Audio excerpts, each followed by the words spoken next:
अपनी पुस्तक छप कर आए, ये हर लेखक का सपना होता है। विशेषकर नए लेखकों में इस बात के लिए बहुत उत्साह होता है कि बड़े बड़े लेखकों की तरह उनकी भी पुस्तकें बाज़ारों में बिकें, लोग खरीदें, पढ़ें और मुक्त कंठ से उनकी प्रशंसा करें।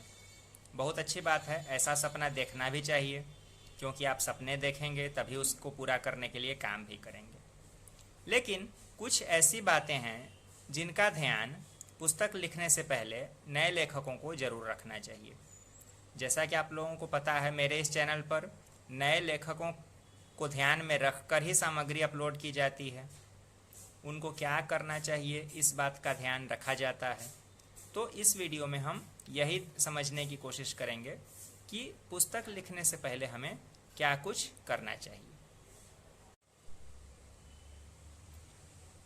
ये सबसे पहला बिंदु है, क्योंकि जो नए लेखक होते हैं, नवोदित जो रचनाकार होते हैं, वो काफ़ी उत्साहित होते हैं कि उनकी पुस्तक बाजार में आए। इसके लिए कई बार उनसे जल्दबाजी हो जाती है। इसलिए सबसे ज़्यादा ज़रूरी है कि बतौर लेखक आप अपने आप को समय दीजिए, खुद को समय दीजिए, अपने आप को थोड़ा निखरने दीजिए, थोड़ा पकने दीजिए, थोड़ा संवरने दीजिए। जब आपको लगने लगे कि आप जिस विधा में काम करने के लिए लेखन की दुनिया में आए हैं उसमें आपको कुछ कुछ समझ होने लगी है, तभी पुस्तक लिखने के बारे में सोचिए। जब से आपने लिखना शुरू किया है, कभी उस समय की लिखी हुई रचना को पुस्तक में मत डालिए, क्योंकि जो आपने अभ्यास करने के लिए जो कुछ लिखा उसमें कच्चापन रहेगा। मोह मत कीजिए, उसको मिटा दीजिए। जब आपने बतौर लेखक खुद को समय दिया, 1 साल, 2 साल, 3 साल, आपको लगने लगे कि हाँ, अब आपके अंदर कुछ समझ आ गई है, क्योंकि देखिए समझ आने में तो पूरा जीवन लग जाता है, वो अलग बात है। लेकिन जब आपको लगे कि हाँ, कुछ आपने इतना ले लिया है अपने गुरुजनों से कि अब आप विधा को कुछ कुछ समझने लगे हैं, तो वहाँ से जो आपने लिखा उसको अपनी पुस्तक में सम्मिलित कीजिए। बतौर लेखक अपना लक्ष्य चुनें, ये हो गया दूसरा बिंदु। ये बहुत ज़्यादा महत्वपूर्ण हो जाता है, क्योंकि लिखने में जब हम लोग शुरुआत करते हैं तो अक्सर बहुत से लोगों के साथ ऐसा होता है, लेखन तो उन्होंने शुरू कर दिया, लेकिन वो ये टारगेट निर्धारित नहीं कर पाते कि आखिर वे क्या लिखने वाले हैं, किसके लिए लिखने वाले हैं, क्यों लिख रहे हैं, उनके लेखन का उद्देश्य क्या है, समाज के किस वर्ग को वो टारगेट करेंगे, समाज की किन बातों पर वो संदेश देना चाहते हैं। इसको जरूर तय कर लीजिए, क्योंकि आपका तीर तभी निशाने पर लगेगा जब आपको पता हो कि आपका निशाना क्या है। ऐसे ही हवा में तीर मार देने से तो कोई फायदा नहीं है।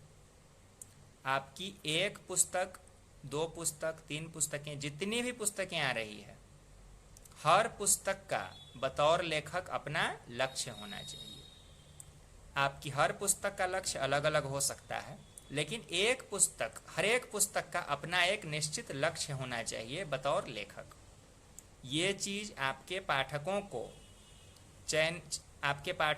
पाठक वर्ग का चयन होने में आपकी सहायता करेगी। क्योंकि आपने जिस पाठक वर्ग को, समाज की जिन बातों को लक्ष्य करके वो पुस्तक लिखी है, समाज के उसी पक्ष से जुड़े हुए लोग आपकी पुस्तक को खरीदेंगे।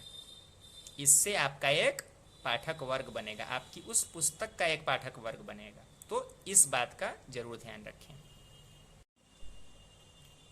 बतौर लेखक स्वयं की पहचान करें, ये भी आपके लिए बहुत ज़्यादा ज़रूरी बात है।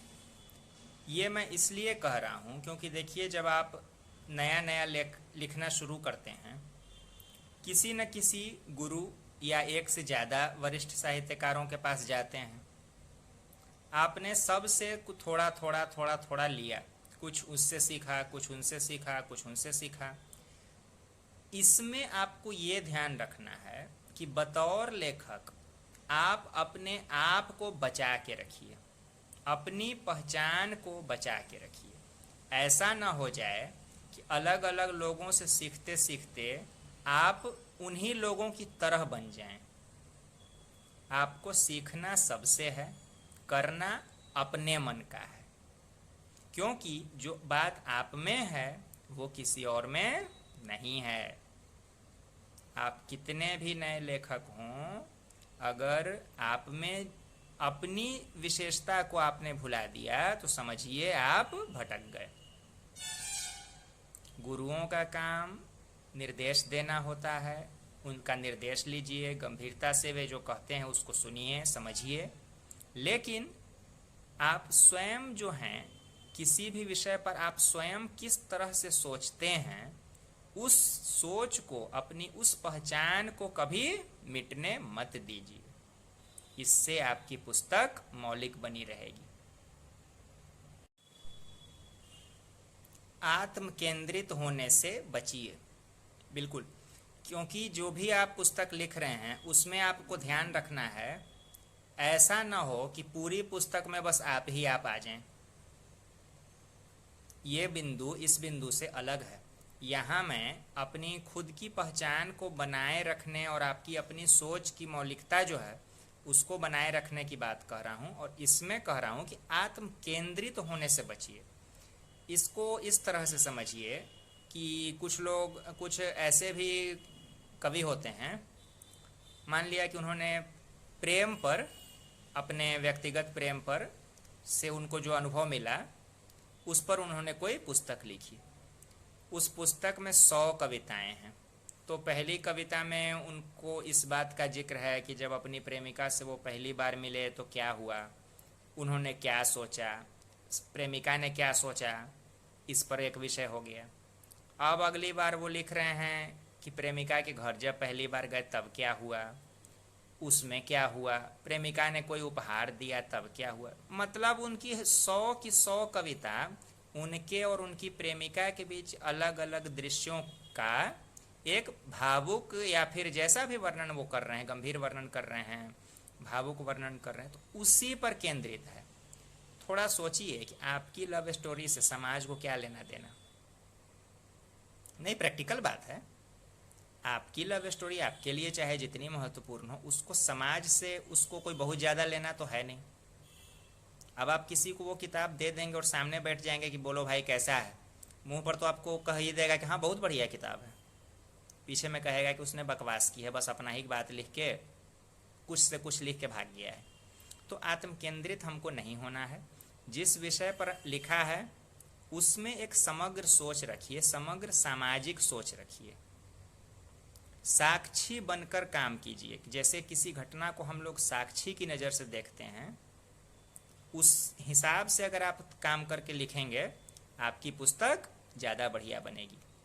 अगर आप हर घटना में खुद सम्मिलित होने लगे, खुद पात्र बनने लगे, हर घटना में आप कहीं ना कहीं पात्र बन रहे हैं, तो आप विषय के साथ पक्षपात कर जाएंगे और समाज के साथ उतना न्याय नहीं कर सकेंगे।